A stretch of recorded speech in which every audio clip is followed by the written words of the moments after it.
Halo teman-teman, apa kabar semuanya? Semoga sehat ya. Jumpa lagi bersama saya Godeli Vanessa Usfomeni dengan NIM 23119-052. Kali ini saya bersama teman saya Juliana Ivi. Kami berdua akan mempresentasikan soal UAS Sistem Operasi.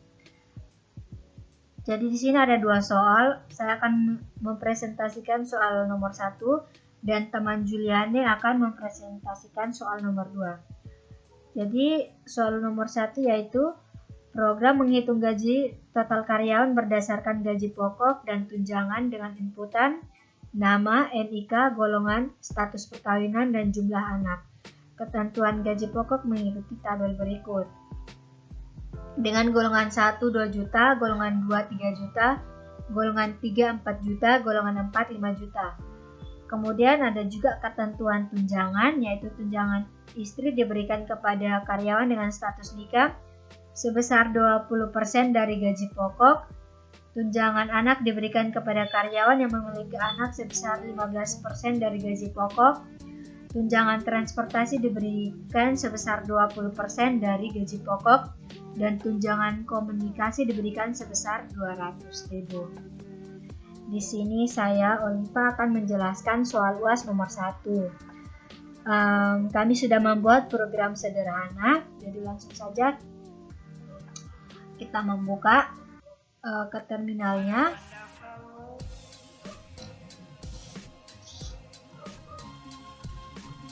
Edit.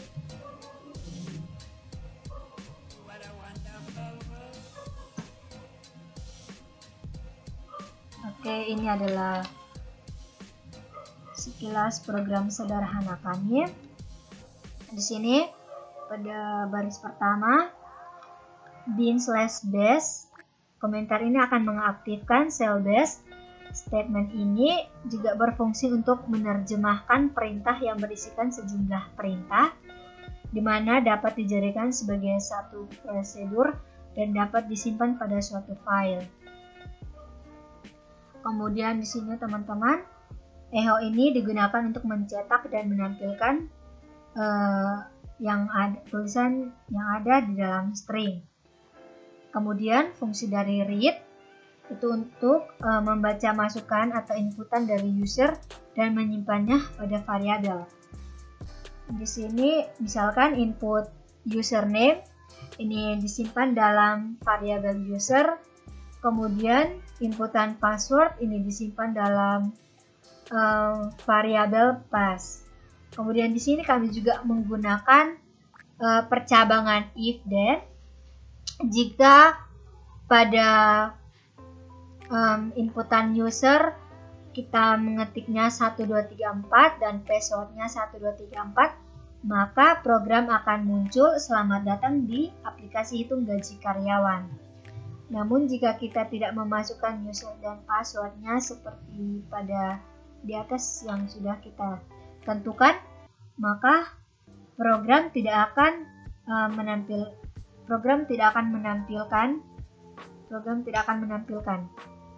tampil maksudnya.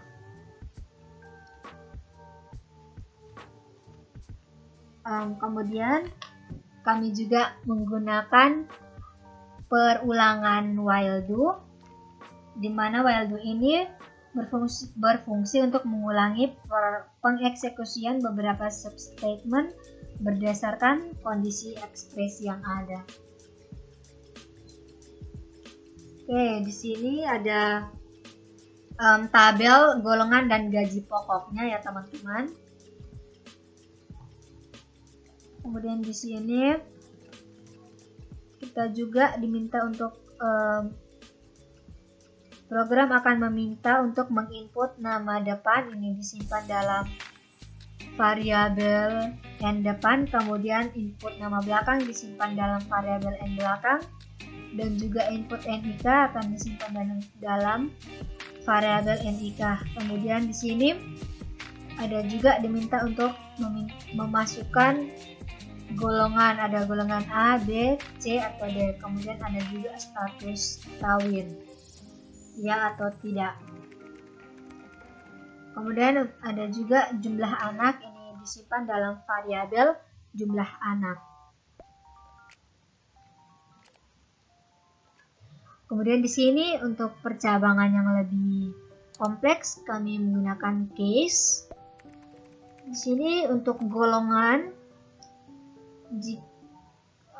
ada golongan A gaji pokoknya 2 juta, golongan B gaji pokoknya 3 juta, golongan C gaji pokoknya 4 juta, kemudian golongan D gaji pokoknya 5 juta. Nah, teman-teman, jika kita tidak menginput sesuai dengan ketentuan di atas, golongan A, B, C maupun D, maka output yang muncul adalah inputan yang Anda masukkan salah. Kemudian di sini esak berfungsi untuk sebagai penutup dari case. Oke, lanjut lagi. Di sini kami menggunakan lagi percabangan if untuk status kawin. Di sini jika status kawin yang kita inputkan adalah Y, maka untuk tunjangan kawinnya 20% dari gaji pokok ya teman-teman. Kemudian outputnya akan muncul status kawinnya adalah kawin jika kita menginput inputan Y. Kemudian jika kita menginputkan T, maka kita tidak mendapatkan tunjangan kawin. Kemudian status kawinnya adalah belum kawin. Di sini FI digunakan untuk menutup dari percabangan if. Kemudian di sini juga kami menggunakan lagi percabangan if untuk jumlah anak. Di sini untuk mendapatkan tunjangan anak harus memasukkan banyaknya anak. Jika jumlah anak lebih dari 0, maka tunjangan anak yang didapatkan adalah 15% dari gaji pokok. Kemudian jika tidak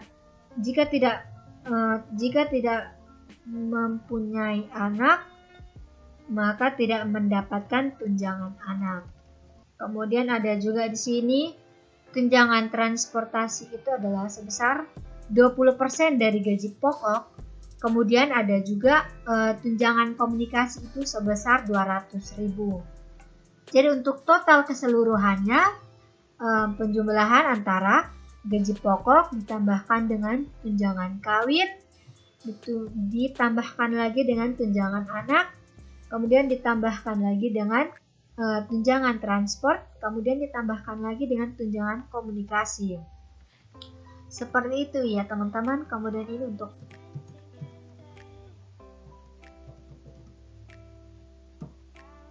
jadi pada saat kita run akan muncul seperti ini ya teman-teman. Judulnya adalah selamat datang di aplikasi hitung gaji karyawan.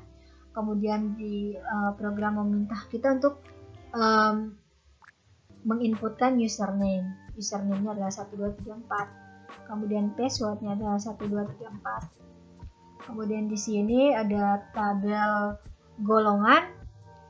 Ini kita langsung saja menginput nama depannya adalah Oliva, kemudian nama belakangnya adalah Messi. NIK-nya adalah 231190052. Golongan ini di sini kita misalkan A, kemudian status kawinnya adalah Y, jumlah anaknya misalkan 2. Oke, jadi total gajinya adalah 3.300.000. Kemudian apakah di sini program meminta kita untuk program menanyakan lagi kepada kita apakah ingin menginput lagi. Karena saya ingin mencoba lagi, jadi kita input saja Y, kemudian kita enter. Langsung kita memasukkan nama depan, misalkan Juliane, kemudian kita enter untuk nama belakangnya adalah Bo. NIK-nya adalah 231190048. Golongannya adalah B. Status kawinnya Y, kemudian jumlah anaknya adalah 4. Nah, jadi di sini gaji totalnya adalah 4.850.000. Oke. Langsung saja saya ingin menginput lagi ya teman-teman. Jadi saya akan menekan Y. Kemudian kita enter, input nama depan adalah